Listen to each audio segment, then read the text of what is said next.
J'ai contacté le CCE parce que j'avais déjà vu leur travail avant via les réseaux sociaux. J'avais déjà vu qu'ils avaient résolu pas mal de problématiques de ce genre. C'est pourquoi je me suis tournée vers cet organisme-là.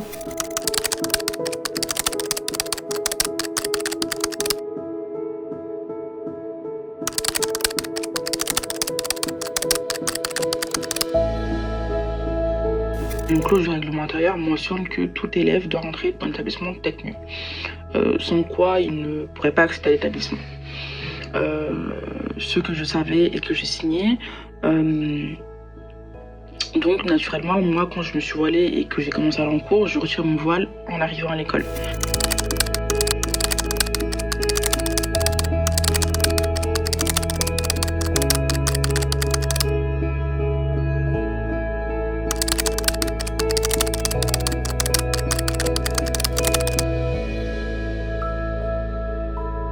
Comme je l'ai dit, j'avais fait des recherches sur internet et j'avais vu plusieurs décisions de justice en faveur du port de signes religieux dans des établissements qui l'interdisaient. J'avais aussi la page du CCIE que je suivais depuis un moment, bien avant que moi je porte le foulard, qui aidait plusieurs personnes qui étaient dans le même cas que moi j'étais, qui se voyaient faire interdire le port de foulard dans des établissements qui n'en avaient pas le droit.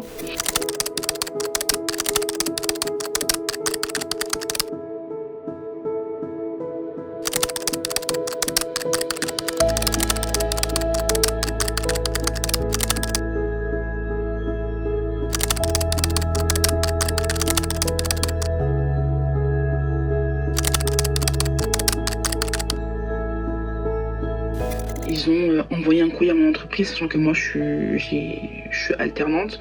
L'entreprise pour nous est très importante pour pouvoir rester dans les écoles. Ils ont envoyé un courrier à mon entreprise, ils ont menti en disant que j'étais agressive, irrespectueuse. Bien évidemment, l'entreprise a tout de suite dit que c'était complètement faux, parce qu'en 2 ans, ils ont très bien vu que j'avais un comportement qui était complètement à l'opposé de ce qu'ils décrivaient dans le courrier. Ils ont aussi convoqué à tour de bras toutes les personnes qui portaient le voile dans l'école pour essayer de les intimider, je pense, et les dissuader d'arrêter de porter le voile.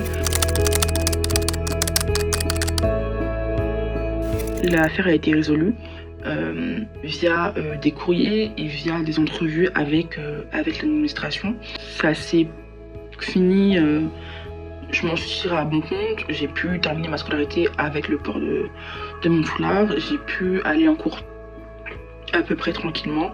J'encourage vivement toutes les femmes qui sont stigmatisées à cause de leur port du foulard à déjà se renseigner sur la loi, parce que en fait la loi nous protège mais on ne sait juste pas, et le fait de ne pas savoir ça, les établissements jouent en fait de cette ignorance pour faire pression sur les personnes qui veulent le porter, parce qu'en fait elles ne savent pas qu'elles sont protégées par la loi et qu'elles sont complètement dans la légalité.